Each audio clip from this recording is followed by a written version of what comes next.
It is the day, and already on social media, all the way, I think, from Sunday after the president's round table there, it's been shut down. KE that is trending. Now there's public notice, especially irate youth of Thika wanting to recall the Member of Parliament, Alice Ng'ang'a there. So much is happening, and I just want to sample some of the demands that Generation Z has put forth going forward, and one of them is the scrapping of the position of CASs as well as the office of the First Lady and Second Lady to just cut expenses. They are also wanting all those who've been indicted of corruption cases taken off the board in as far as leadership and governance is concerned, and face the full force of the law. Another issue that also has been brought up is the issue of government appointment based on tribe and nepotism.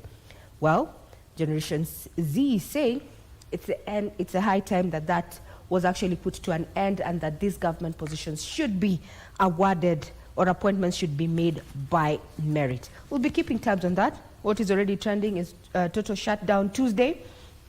7 days journey to the new Saba Saba. Well, that's what social media is saying, and you can also be part of the conversation in light of what you were expecting about today. And if you're already moving to your central business district workplace, given that the CBD holds around 85% of workspaces across Nairobi and its environs, how is the atmosphere?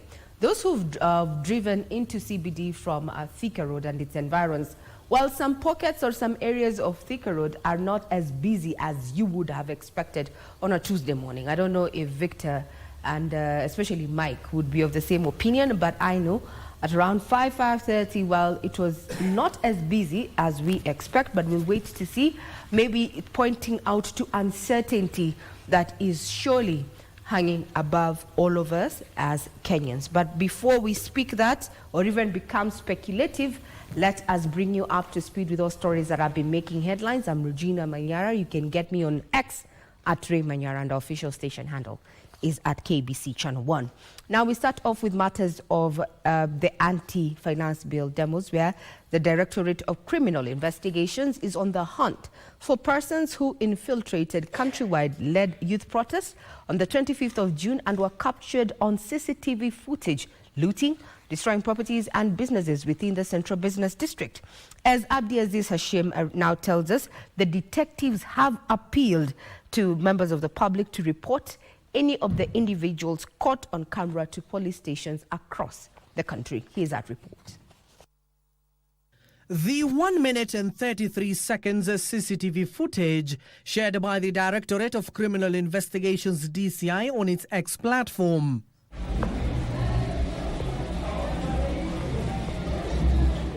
shows how a section of individuals broke into a store along Ronald Ngala Street at 4:30 p.m.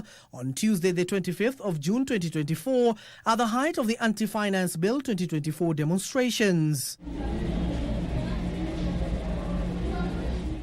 The suspects, seemingly young, are seen looting the premises.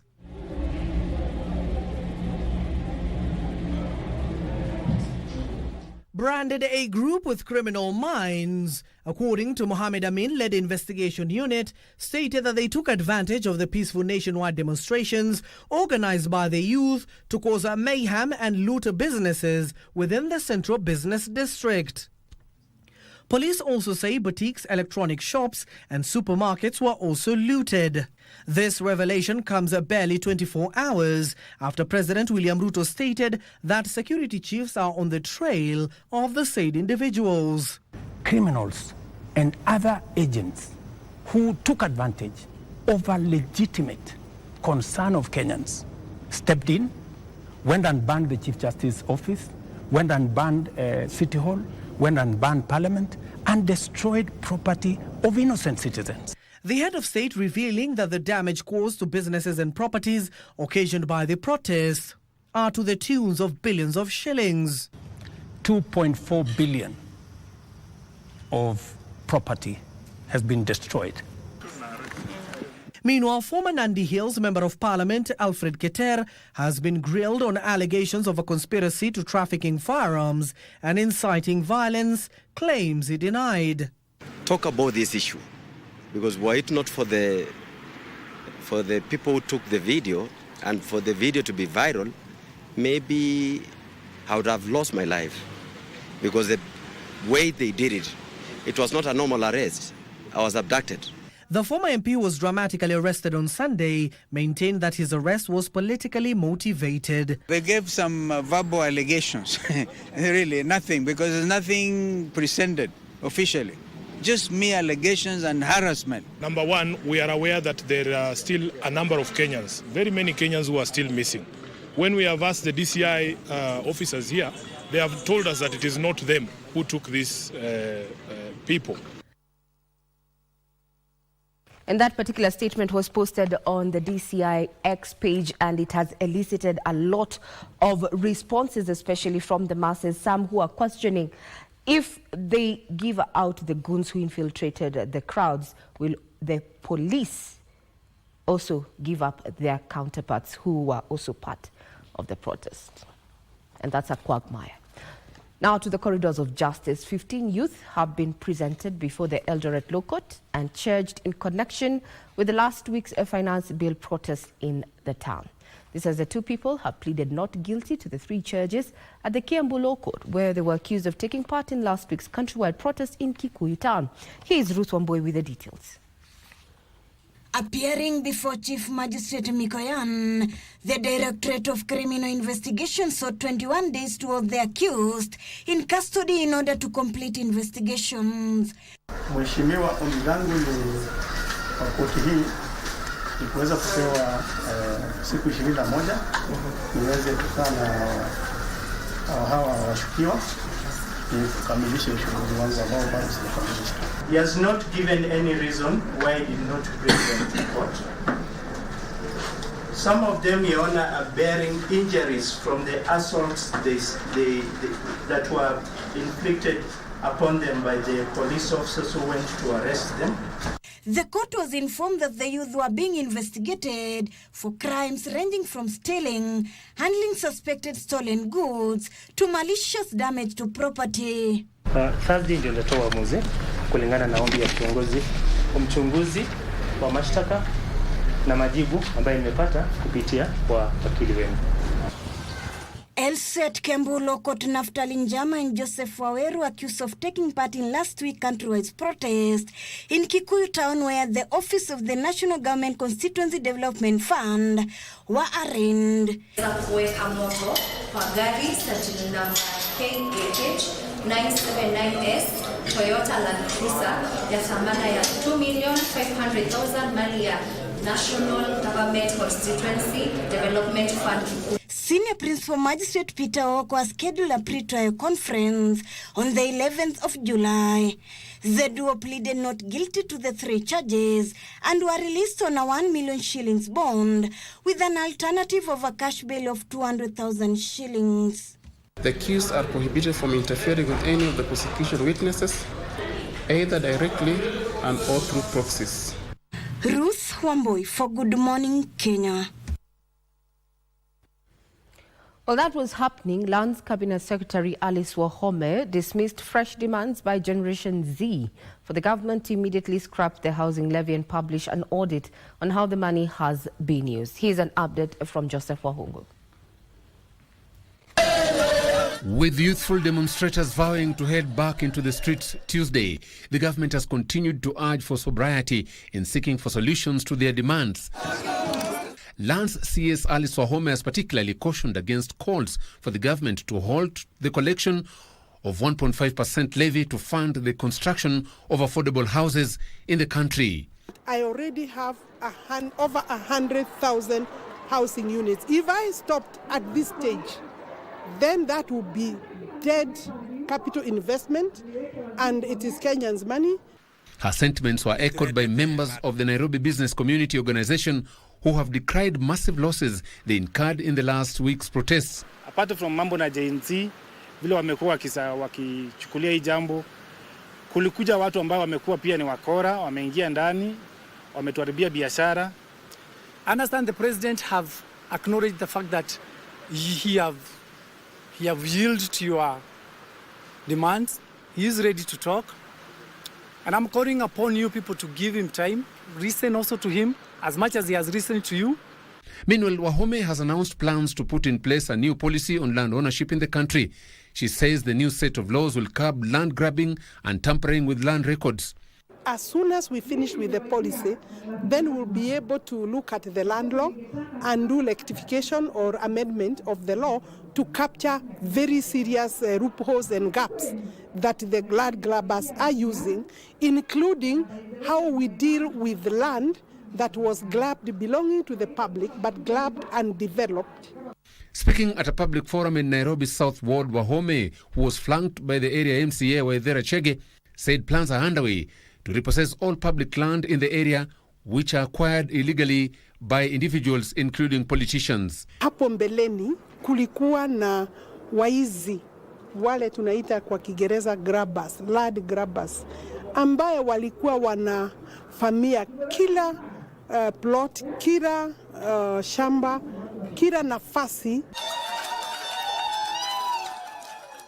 In that particular presser there, the CS also admitted to there being those land cartels that are manipulating some pockets of loopholes within the land laws in the country, and that once that is sealed, then we're going to have a working land system. We'll be keeping tabs on that. Now, Chief Justice Martha Koome has challenged the newly admitted advocates to use their fresh knowledge and skills during this pivotal moment when Kenya is navigating a historic moment where there's public discourse brought about by Gen Z. The President of the Supreme Court further reaffirmed that the courts will remain open and ready to hear and expeditiously determine all cases, especially those presented in connection to the ongoing unrest. Here's Ruth Wambui. Milimani local saw beehive of activities on Monday. For the first time in history, it became the venue for the admission of the advocates, unlike the norm at the Supreme Court. Chief Justice Martha Koome led the ceremony where over 500 advocates were admitted to be advocates of the High Court. Profession is saturated. This is a country of 55 million people, and with barely 25,000 lawyers, you are just a drop in the bucket. There is something for each one of you to do. It is here that Koome took a swipe at Kenyans who attacked the court's key infrastructure, citing courts as the last bastions for the rule of law and havens of justice. Use your voices and skills to help us respect human rights, to promote national unity, and to seek stability of our nation. The Chief Registrar of Judiciary, Winfrida Mokaya, said while picketing is guaranteed in the Constitution, those engaging in protest should conduct themselves in a peaceful manner that does not threaten life or property. Therefore, serving on the bench requires not only legal acumen, but also impartiality, wisdom, and a deep sense of fairness. Law enforcement agencies have been urged to process any alleged criminal acts within the law and avoid any temptations to use extra legal means like abductions. Please be careful with what you do with your clients' monies. Use your own. It's very easy to do that. Talking up from someone who has benefited from mentorship, from those who have struggled before me, those who have walked in these shoes before me.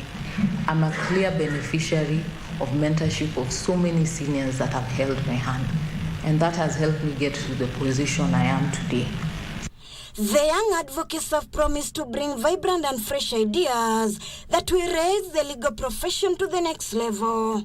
We are going to get to serve everyone selflessly, and we are going to fight for everybody's rights and see to it that we have a better country than it is at the moment. To be part of what is currently going on in the country, we are very ready to uphold the rule of law.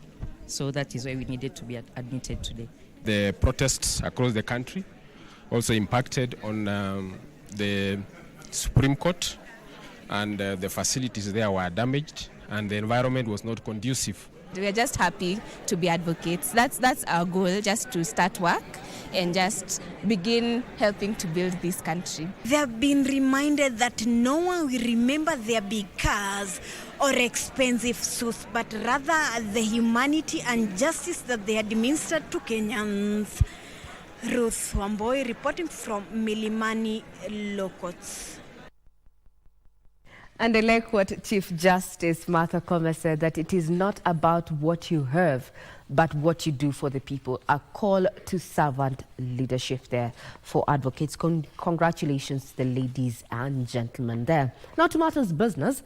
The sugar sector stakeholders from Western Kenya Sugar Belt are calling for a speedy mediation of sticky issues in the Sugar Bill 2022 to allow its assenting into law. Now, the stakeholders claim the reforms contained in the bill need to be implemented as soon as possible for the sugar subsector to operate optimally. Wycliffe Okech with the details. The Emmanuel Wangwe and David Wakoli sponsored Sugar Bill 2022 proposes a raft of reforms that, if made into law, will streamline operations in the critical sugar subsector. Among the proposed reforms is the establishment of the Kenya Sugar Board, which will be mandated to specifically manage sugar affairs as opposed to the current arrangement where sugar affairs in the country are generalized under the Agriculture and Food Authority. The bill is currently in the mediation stage, having been considered by the bicameral parliament. Sugar stakeholders from the Western Kenya Sugar Belt are, however, calling for speedy resolution to the sticky issues for the bill to be assented to. Once that bill is signed into law, then cheap financing and money for research will be available for farmers. We also ask that the government has factored Kenya shillings 4 billion in their budget, this year's budget, which was to pay workers in the industry. And as such, we as sugarcane farmers are very thankful first to the government and of His Excellency the President for the deliberate moves that he has made to bring back sugar as a key crop in this country. Led by Richard Ogendo, the Secretary General of the Kenya Sugarcane Growers Association, the stakeholders noted that optimal operation of the state-owned sugar factories requires an effective managerial framework, such as the government-backed privatization. We project that if the government continues in the same trajectory by inviting investors into the private sugar mills, that the balance sheets have now been balanced, then by 2026 or early 2027, we will be having a surplus of 150,000 metric tons of sugar ready for export. So instead of Kenya becoming a net importer, we will become a net exporter. Tunaamini ya kwamba kupitia kwa Kenya Sugar Board, mambo yetu mingi ya miwa itakuja kutekelezwa kulingana na maono ya rais. Hayo maono lazima iwe na legal framework, na legal framework kwa upanzi wa miwa ni kurudishwa kwa Kenya Sugar Board ambayo itapana nafasi kwanza for Kenya development. Tomatoes inflation, where the inflation in the month of June is to 4.6%, a 3-year low. The decrease was due to reduced prices of gas, that is LPG and kerosene. Transport costs also dropped by 0.2% between May 2024 and June 2024, mainly due to the decrease in prices of fuel and diesel. Here's Benson Rioba with the details. The Bureau says the rise in prices of transport, housing and some food commodities and utilities did not affect the overall cost of living. The annual headline inflation rate as measured by the Consumer Price Index was 4.6% in June 2024. The price increase was mainly driven by the rise in prices of commodities under transport, food and non-alcoholic beverages and housing, water, electricity, gas and other fuels between June 2023 and June 2024. These three divisions account for over 57% of the weights of the 13 broad categories. The food and non-alcoholic beverages index increased by 0.7% between May 2024 and June 2024. In particular, prices of cabbages, spinach, kale increased by 14.8%, 11.3% and 10.7% respectively between May 2024 and June 2024. Prices of oranges, sugar, maize flour dropped by 2.5%, 2.4% and 2% respectively between May 2024 and June 2024. The housing, water, electricity, Gas and other fuels index increased by 0.4% between May 2024 and June 2024, mainly due to rise in prices of 200 kilowatts and 50 kilowatts of electricity by 2.9% and 3.4% respectively. This was in spite of a drop in the prices of gas and kerosene by 0.3% and 3.4% respectively during the period. The transport index dropped by 0.2% between May 2024 and June 2024, mainly due to decrease in prices of petrol and diesel by 1.6% and 3.4% respectively.